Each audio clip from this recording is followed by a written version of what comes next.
Assalamualaikum warahmatullahi wabarakatuh.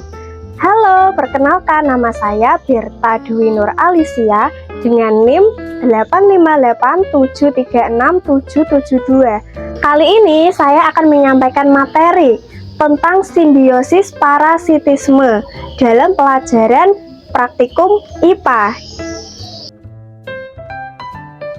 Jadi, simbiosis adalah hubungan antar makhluk hidup yang saling berinteraksi. Nah, hubungan ini tidak selalu menguntungkan.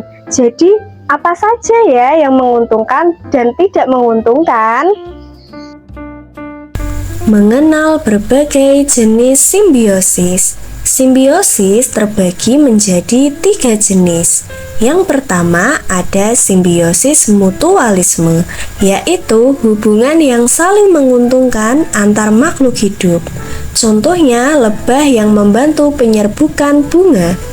Yang kedua, simbiosis komensalisme, yaitu hubungan satu makhluk hidup yang diuntungkan tanpa merugikan lainnya. Contohnya kerbau dan burung sawah. Yang ketiga, simbiosis parasitisme, yaitu hubungan di mana satu makhluk hidup diuntungkan tetapi yang lain dirugikan. Contohnya ada kutu yang hidup pada hewan. Dalam video pembelajaran kali ini, kita akan belajar mengenal simbiosis parasitisme. Tahukah kamu, dalam simbiosis parasitisme biasanya ada makhluk hidup yang merugikan, biasanya disebut parasit, dan yang dirugikan disebut inang. Parasit hidup dengan cara menempel, mengambil makanan, atau merusak tubuh inangnya agar tetap hidup. Contohnya sering ada di sekitar kita, bahkan di tubuh hewan atau tumbuhan.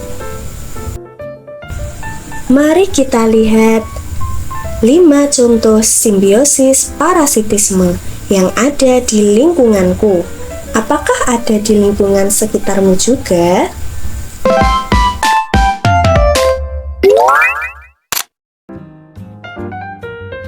Hubungan antara pohon serikaya dan benalu. Benalu adalah tumbuhan yang hidup menempel di batang atau dahan pohon lain, seperti pohon serikaya. Benalu menyerap air dan zat makanan dari pohon serikaya melalui akar penghisapnya.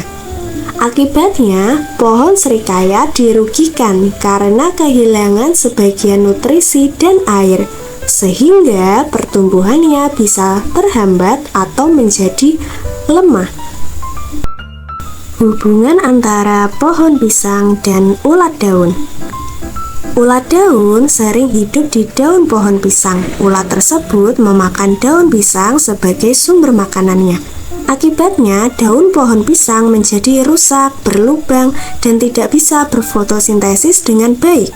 Hal ini membuat pertumbuhan pohon pisang terganggu dan hasil buahnya bisa menurun. Hubungan antara buah jambu air dan ulat termasuk simbiosis parasitisme karena ulat diuntungkan, sedangkan buah jambu air dirugikan. Ulat biasanya memakan daging buah jambu air untuk mendapatkan makanan.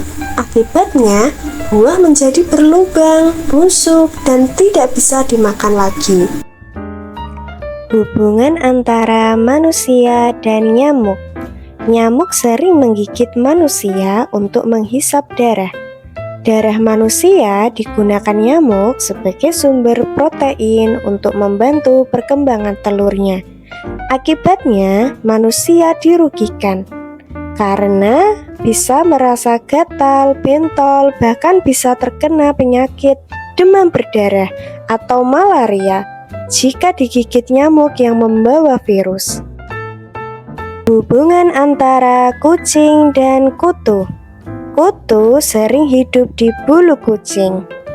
Kutu menghisap darah kucing untuk mendapatkan makanan dan bertahan hidup.